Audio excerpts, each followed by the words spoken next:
Peut-être qu'en ce moment même, alors que vous lisez ces mots, l'Esprit Saint est en train de vous souffler que votre temps de souffrance touche à sa fin et qu'un miracle puissant s'approche, tel un train à grande vitesse.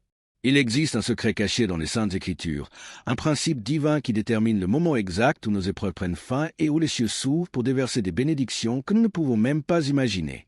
Cette connaissance a le pouvoir de transformer complètement votre perspective sur les défis que vous affrontez.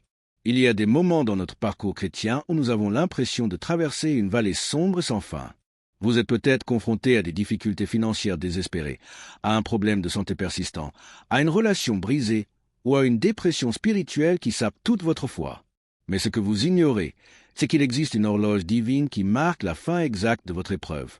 Dans les prochaines minutes, vous découvrirez les signes bibliques qui indiquent la fin d'une épreuve. Vous apprendrez à reconnaître les marques surnaturelles que Dieu laisse sur votre chemin lorsqu'un miracle est sur le point d'éclater dans votre vie. Vous comprendrez pourquoi l'ennemi a intensifié ses attaques contre vous, et c'est que votre temps de victoire est arrivé. Quelque chose de puissant se passe dans le monde spirituel que vous devez connaître. Dieu n'est pas silencieux face à votre situation. Il parle. Et aujourd'hui, à travers ce message, il veut que vous compreniez que votre délivrance n'est pas un espoir lointain. Elle frappe à votre porte. Si vous êtes arrivé jusqu'ici, ce n'était pas par hasard. C'est l'Esprit Saint lui-même qui vous a amené, car il a une parole prophétique pour votre vie, une parole qui brisera les chaînes du désespoir et rallumera la flamme de l'espérance dans votre cœur. Déclaration de foi et partage d'espoir. Avant de commencer cette étude qui peut changer le cours de votre vie, j'ai besoin que vous fassiez quelque chose de très important. Commentez maintenant « Ma victoire arrive ». Ce n'est pas seulement une phrase, c'est une déclaration de foi que vous faites devant les cieux et la terre. C'est votre engagement avec Dieu que vous croyez en sa parole, même quand les circonstances disent le contraire. Et si vous sentez que ce message a été envoyé par Dieu spécialement pour vous, aimez cette vidéo. En faisant cela, vous aidez à montrer cette parole d'espoir à des milliers d'autres personnes qui traversent la même vallée que vous. Vous êtes un instrument dans les mains de Dieu pour répandre sa parole.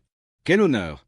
Je sais que beaucoup d'entre vous utilisent ces études comme soutien spirituel, surtout ceux qui n'ont pas d'église à proximité.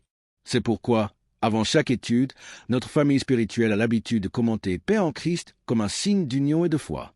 Faites-le maintenant, car quand nous nous unissons d'une seule voix, la puissance de Dieu se manifeste de façon extraordinaire. Maintenant, respirez profondément, ouvrez votre cœur et commençons cette étude que l'Esprit Saint a préparée spécialement pour vous. Le miracle du retournement divin, l'histoire de Joseph. De la même façon que notre introduction nous a préparé à comprendre qu'il existe un temps divin pour la fin de nos épreuves, je veux vous emmener maintenant à un moment spécifique dans la Bible qui va révolutionner votre compréhension de la façon dont Dieu opère dans votre vie. Imaginez un instant être dans la cellule froide et humide d'une prison égyptienne depuis plus de 2 ans. Vous avez été accusé injustement, abandonné par ceux que vous avez aidés, oublié par ceux qui ont promis de se souvenir de vous. Vos rêves semblent morts, votre jeunesse s'évanouit, et chaque jour n'apporte qu'humiliation et souffrance. C'était Joseph d'Égypte. Mais dans Genèse 41, 14, quelque chose de surnaturel arrive. Alors Pharaon envoya appeler Joseph. On le fit sortir en hâte de prison. Le mot « en hâte », ici, dans l'hébreu original, signifie rapidement, urgemment, sans délai. Quand le temps de Dieu est arrivé, il n'y a pas eu de gradualisme. C'était instantané, surnaturel, un miracle qui a bouleversé sa vie en quelques heures. Vous vous rendez compte de ce qui s'est passé? Joseph s'est réveillé ce matin-là comme un prisonnier oublié et a terminé la journée comme vice-roi d'Égypte. De la fosse au palais, en un seul jour. C'est ce que j'appelle le miracle du retournement divin. Mon frère, ma sœur, je sens dans mon esprit que vous vivez votre 2e année en prison, ce moment où tout semble stagnant, où vous avez déjà tant prié que vous n'avez même plus de larmes, où les gens autour de vous se sont lassés d'entendre parler de vos problèmes. Mais ce que vous ne pouvez pas voir, c'est que Dieu prépare son Genèse 41 pour votre vie. Joseph ne le savait pas, mais pendant qu'il souffrait en prison, Dieu orchestrait des événements dans le palais de Pharaon. Il envoyait des songes prophétiques, il troublait le cœur du roi, il préparait une crise que seul Joseph pourrait résoudre. Sa souffrance n'était pas une punition, c'était une préparation. Sa fosse n'était pas sa fin, c'était sa catapulte. De la même façon, pendant que vous pleurez dans votre vallée, Dieu déplace les pièces sur l'échiquier de votre vie. Il prépare des personnes que vous ne connaissez même pas pour vous bénir. Il ouvre des portes qui semblaient soudées à jamais. Il prépare un miracle si grand que quand il viendra, vous comprendrez pourquoi vous avez dû passer par tout cela. La question n'est pas si votre miracle va arriver. La question est, êtes-vous prêt à reconnaître quand Dieu dira c'est maintenant le moment? Parce que quand il parlera Il n'y aura pas de temps pour l'hésitation. Joseph a dû être prêt à interpréter le songe, à donner la sagesse, à administrer une nation. Et vous, êtes-vous prêt à recevoir ce que Dieu a pour vous? Il existe une onction spéciale qui ne se développe que dans la fournaise de l'adversité. Joseph a appris l'administration en administrant la maison de Potiphar. Il a appris à gérer les gens en administrant la prison. Il a développé le caractère en étant testé injustement. Quand son heure est arrivée, il n'était plus le jeune rêveur. Il était un homme mûr, préparé par Dieu pour quelque chose de plus grand qu'il n'avait jamais rêvé. Votre temps en prison n'a pas été perdu. Chaque larme, chaque nuit sans sommeil, chaque déception forme en vous le caractère dont vous aurez besoin pour administrer la bénédiction qui arrive. Dieu ne prépare pas seulement une bénédiction pour vous, il vous prépare pour la bénédiction. Aujourd'hui, je déclare sur votre vie, votre Genèse 41, 14 est écrit dans le calendrier de Dieu, et il est plus proche que vous ne l'imaginez. Traverser la mer Rouge, la démonstration de la puissance divine. Tout comme Joseph a vécu son retournement divin à un moment spécifique ordonné par Dieu, je veux vous emmener maintenant à un autre moment extraordinaire dans la Bible où le peuple de Dieu était complètement acculé, sans issue apparente, mais où le Seigneur a révélé que c'est justement dans les moments impossibles qu'il manifeste sa puissance de la façon la plus glorieuse. Exode 14, 10-11 nous montre une scène désespérée. Pharaon approchait, les enfants d'Israël levèrent les yeux, et voici les Égyptiens étaient en marche derrière eux, et les enfants d'Israël eurent une grande frayeur et crièrent à l'Éternel. Il dit à Moïse, « N'y avait-il pas des sépulcres en Égypte sans qu'il fût besoin de nous mener mourir au désert ?» Visualisez cette scène. 2 millions de personnes acculées entre une armée meurtrière et une mer infranchissable. Derrière eux, 600 chars de guerre avec des soldats assoiffés de vengeance. Devant eux, des eaux profondes qui semblaient se moquer de tout espoir de fuite. C'était littéralement une situation sans issue, ou du moins c'était ce que les yeux naturels pouvaient voir. Mais il y a quelque chose que vous devez comprendre au sujet des moments mer rouges de votre vie. Ils ne sont pas des accidents dans le plan de Dieu. Ce sont des scénarios soigneusement orchestrés par le Seigneur lui-même pour que vous expérimentiez une dimension de sa puissance que vous n'avez jamais connue auparavant. Dans Exode 14h4, bien avant que cette crise n'arrive, Dieu avait déjà dit « J'endurcirai le cœur de Pharaon et il les poursuivra, mais Pharaon et toute son armée serviront à faire éclater ma gloire. » Vous vous rendez compte? Dieu savait exactement où cela menait. Il avait préparé une démonstration surnaturelle de sa puissance, et il avait besoin d'un scénario impossible pour que cette manifestation soit complète. Mon frère, ma sœur, peut-être vivez-vous votre moment mer Rouge en ce moment même. Les dettes vous encerclent comme l'armée de Pharaon. La maladie semble infranchissable comme les eaux profondes. La relation détruite se dresse devant vous comme une barrière impossible à surmonter. Et au milieu de ces pressions, peut-être pensez-vous, comme les Israélites, il aurait mieux valu rester en Égypte, dans ma zone de confort. Mais j'ai une parole prophétique pour vous aujourd'hui. Dieu ne vous a pas amené jusqu'ici pour vous laisser mourir dans le désert. Il ne vous a pas libéré des griffes du passé pour vous livrer aux mains du désespoir. Votre mer Rouge n'est pas votre fin. C'est la scène où Dieu va démontrer qu'il est spécialiste des impossibles. Exode 14, 13-14 enregistre une des déclarations les plus puissantes de la Bible. Moïse dit au peuple, « Ne craignez rien, restez en place et regardez la délivrance que l'Éternel va vous accorder en ce jour, car les Égyptiens que vous voyez aujourd'hui, vous ne les verrez plus jamais. L'Éternel combattra pour vous et vous gardez le silence. » Restez en place et regardez. Quelle parole! Au moment où tout vous crie d'entrer en panique, Dieu vous dit, « Arrête de te désespérer et observe ce que je vais faire. » Parce qu'il existe un moment spécifique dans l'opération de Dieu où votre pas est simplement d'arrêter de lutter et de le laisser démontrer qui il est. Et alors, le miracle arrive. Moïse étendit sa main sur la mer et l'Éternel refoula la mer par un vent d'Orient qui souffla avec impétuosité toute la nuit. Il mit la mer à sec et les eaux se fendirent. En une seule nuit, Dieu a transformé l'obstacle infranchissable en un chemin sec. Ce qui était barrière est devenu pont. Ce qui était fin est devenu recommencement. Ce qui était motif de désespoir est devenu cause de louange. Vous savez ce qui m'impressionne le plus dans cette histoire? À la fin, les Israélites ne se sont pas seulement échappés, ils sont sortis riches.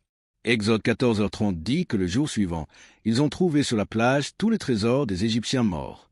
Ce qui était venu pour les détruire est devenu source de prospérité. Je prophétise sur votre vie aujourd'hui. Ce que l'ennemi utilise pour vous tourmenter, Dieu va le transformer en source de bénédiction. L'entreprise qui vous a licencié va le regretter quand elle vous verra prospérer. La maladie qui est venue pour vous tuer va devenir témoignage de la gloire de Dieu. La relation qui semblait morte va ressusciter plus forte qu'avant. Votre mer Rouge est sur le point de s'ouvrir et vous allez marcher en terre sèche vers votre miracle. La restauration au double, le témoignage de Job. Tout comme nous avons vu que Dieu a ouvert la mer Rouge en une seule nuit, transformant l'impossible en chemin de victoire. Maintenant, je vais vous montrer un autre moment biblique extraordinaire où le Seigneur a déclaré la fin d'une épreuve et a initié une saison de restauration qui a dépassé tout ce qui était avant. Job 42. 10 contient une des déclarations les plus puissantes sur la fin des épreuves. L'Éternel rétablit Job dans son premier état quand Job eut prié pour ses amis, et l'Éternel lui rendit au double tout ce qu'il avait possédé. Mais attendez, vous devez comprendre le contexte complet de ce retournement surnaturel. Job avait littéralement tout perdu. 7000 brebis, 3000 chameaux, 5 paires de bœufs, 500 ânesses. Tous ses enfants sont morts en un seul jour. Sa santé a été détruite par des ulcères répugnants. Sa femme l'a abandonné émotionnellement, et ses amis l'ont accusé de péché caché. C'était un homme qui était tombé du sommet de la prospérité au fond du puits du désespoir. Pendant de longs mois, certains érudits disent que ce furent des années. Job a vécu cette agonie sans comprendre pourquoi. Il a questionné Dieu, s'est lamenté amèrement, a souhaité n'être jamais né. Il en est arrivé au point de dire dans Job 19h8, « Il a fermé mon sentier, je ne puis passer. Il a couvert mes chemins de ténèbres. » Vous êtes-vous déjà senti ainsi? Comme si Dieu avait bloqué tous vos chemins et mis des ténèbres sur tous vos sentiers? Comme si vous étiez dans un labyrinthe sans issue, où chaque porte que vous essayez d'ouvrir est verrouillée. Mais voici le secret qui a tout changé pour Job et qui est sur le point de tout changer pour vous aussi. Il existe un moment spécifique dans l'horloge de Dieu où il déclare « L'épreuve a été suffisante, le but a été accompli. Maintenant il est temps de restaurer. » Et regardez comme c'est intéressant. Le retournement de Job n'est pas arrivé quand il s'est plaint. Il n'est pas arrivé quand il s'est justifié. Il n'est pas arrivé quand il a exigé des réponses de Dieu. Le retournement est arrivé quand il a prié pour ses amis, justement ceux qu'il avait blessés avec des paroles dures pendant son épreuve. Quand Job eut prié pour ses amis. Cette phrase porte une révélation profonde. Au moment où Job a réussi à regarder au-delà de sa propre douleur et à intercéder pour ceux qu'il avait blessés, Dieu a interprété cela comme le signe que son cœur était prêt à recevoir la restauration. Mon frère, ma sœur, peut-être que votre retournement attend un mouvement de votre cœur. Peut-être que Dieu attend que vous lâchiez le ressentiment, que vous pardonniez à celui qui vous a blessé, que vous bénissiez celui qui vous a maudit, non pas parce qu'il le mérite, mais parce que vous devez avoir le cœur pur pour recevoir ce que Dieu a pour vous. Et quand le retournement de Job est arrivé, il était complètement surnaturel. L'Éternel lui rendit au double tout ce qu'il avait possédé. Il n'a pas seulement restauré, il a donné le double, 14 000 brebis au lieu de 7 000, 6 000 chameaux au lieu de 3 000, et plus encore. Il a eu à nouveau 10 enfants, et ses filles sont devenues les plus belles de toute la terre. Mais il y a quelque chose d'encore plus impressionnant dans la restauration de Job que je dois partager avec vous. Job 42, 16 dit que après cela Job vécut 140 ans. Cela signifie que Dieu n'a pas seulement restauré sa santé, il a prolongé sa vie. Job a vécu le double du temps normal de l'époque. Il a vu ses enfants, petits-enfants, arrière-petits-enfants et arrière-arrière-petits-enfants. Vous comprenez ce que cela signifie pour votre vie? Quand Dieu restaure, il ne remplace pas seulement ce qui a été perdu, il compense le temps qui a été dévoré par la sauterelle. Il rend les années qui semblaient perdues. Il multiplie les bénédictions d'une façon qui vous laisse même gêné par tant de bonté. Aujourd'hui, je déclare sur votre vie, votre moment Job 42 arrive. Dieu est sur le point de retourner votre captivité. Ce qui vous a été enlevé sera restitué au double. L'humiliation deviendra exaltation. La pénurie se transformera en abondance. La maladie laissera place à la pleine santé. Les relations brisées seront restaurées plus fort qu'avant. Votre temps de pleurs se termine et votre temps de rire commence. Préparez votre cœur, car le miracle que vous avez tant attendu frappe à votre porte. La vallée des ossements secs, la résurrection de l'impossible. Mais si vous avez encore des doutes que Dieu puisse ressusciter ce qui semble complètement perdu dans votre vie, je dois partager avec vous une des visions les plus extraordinaires jamais enregistrées dans la Bible, une révélation que Dieu a donnée au prophète Ézéchiel qui va complètement transformer votre perspective sur les situations impossibles. La main de l'Éternel fut sur moi et l'Éternel me transporta en esprit et me déposa dans le milieu d'une vallée remplie d'ossements. Ézéchiel 37, 1. Imaginez la scène. Ézéchiel fut transporté surnaturellement dans une vallée remplie d'ossements humains complètement secs. Ce n'étaient pas des corps récemment morts, ce n'étaient pas des personnes qui venaient de décéder. C'étaient des ossements qui étaient là depuis si longtemps que toute la chair avait disparu, toute humidité s'était évaporée. C'était la représentation physique de la mort totale, complète, irréversible. Et voici ce qui me donne des frissons. Dieu a demandé à Ézéchiel, « Fils de l'homme, ces os pourront-ils revivre ?» Ézéchiel 37, 3. C'était une question qui défiait toute logique humaine. Comment des ossements complètement secs pourraient-ils revenir à la vie?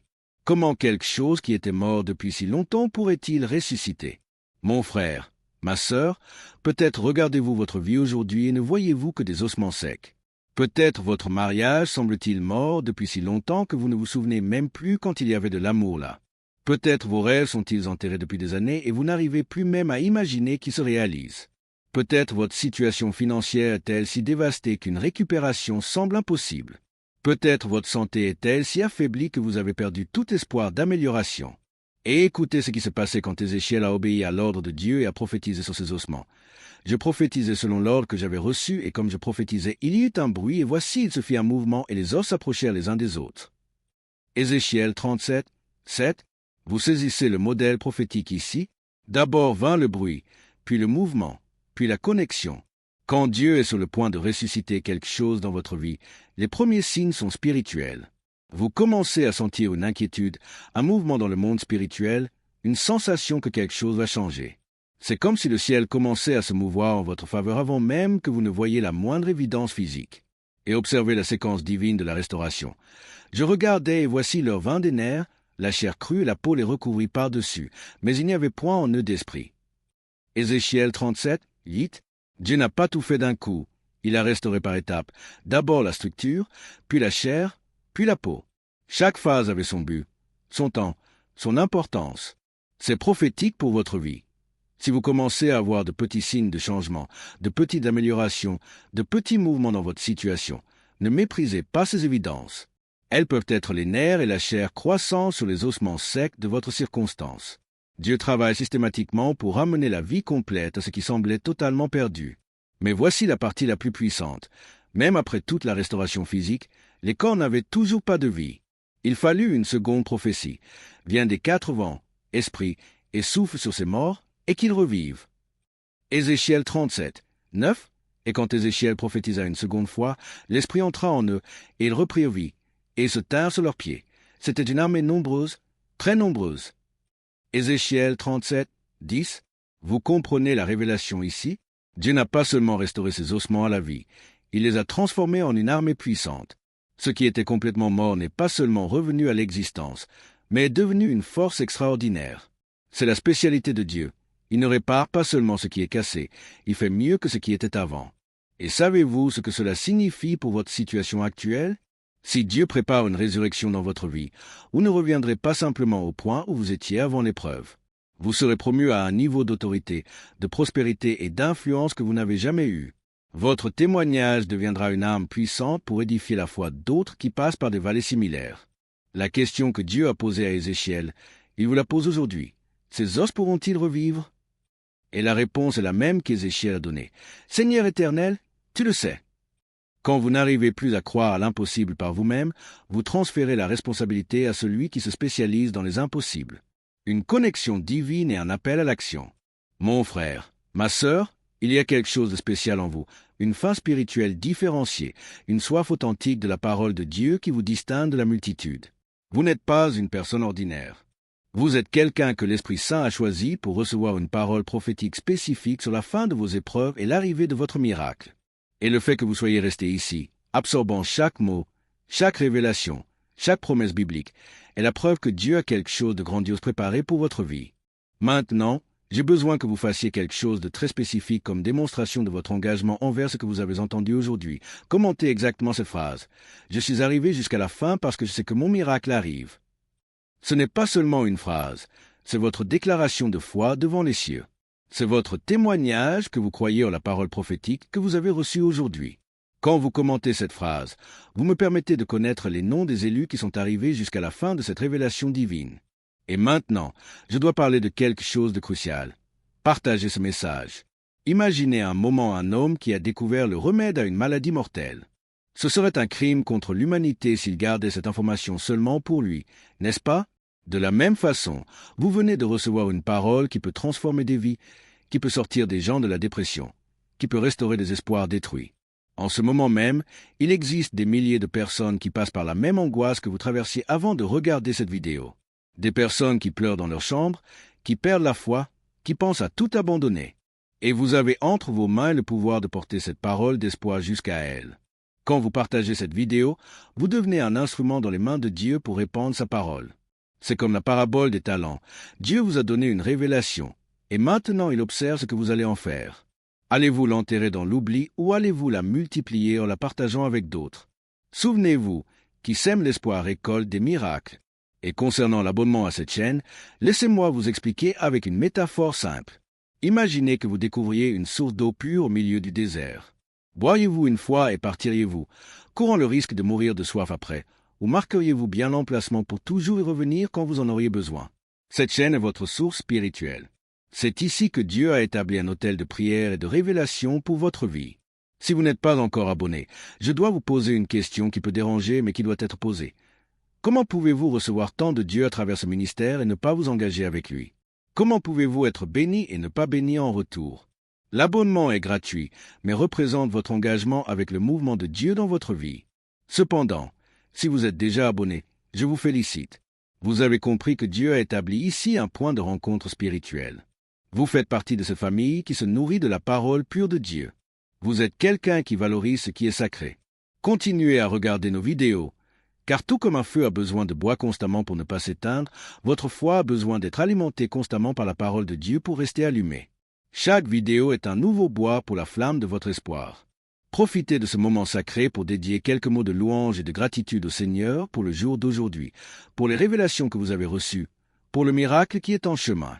Merci d'avoir marché avec moi dans ce voyage prophétique. Votre miracle arrive, et je serai ici pour célébrer avec vous quand il arrivera. Restez dans la paix du Seigneur.